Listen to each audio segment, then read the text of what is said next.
Let's talk about the rules. So there are certain rules that we do need to follow, and you'll get a printout on the initial paperwork.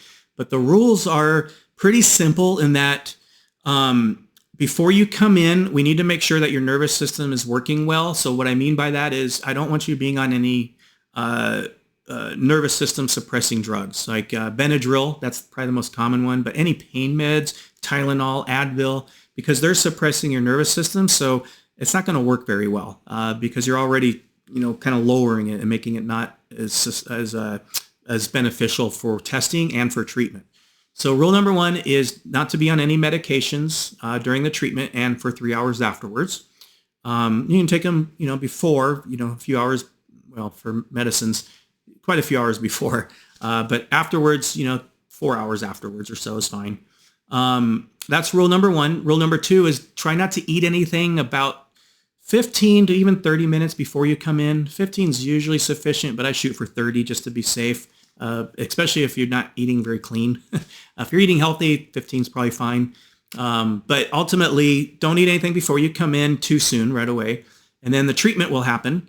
Then after the treatment, what I want you to do is not eat anything and do anything stressful for about 3 hours for anybody that's, let's say, teenagers and up, okay?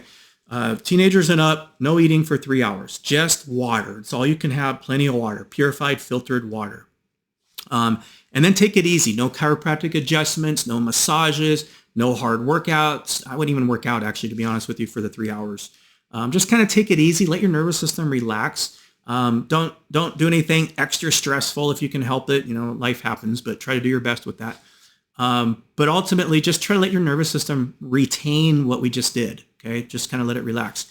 And for kids, anybody under teenagers, right, 12 years and under, 2 hours is probably sufficient for them. Okay, especially if they get a nap, definitely 2 hours. So 2 hours is sufficient for children. So really, those are the main rules. We don't like chemicals in our office, or house where I'm at right now. But so don't wear a lot of heavy perfumes, things like that. Just because that affects some people that you may come in contact with in crossing paths. That a lot of people we see in our office are very sensitive to chemicals, especially perfumes and colognes. So that's another rule. But ultimately, just relax and drink some water and take it easy. Pretty simple.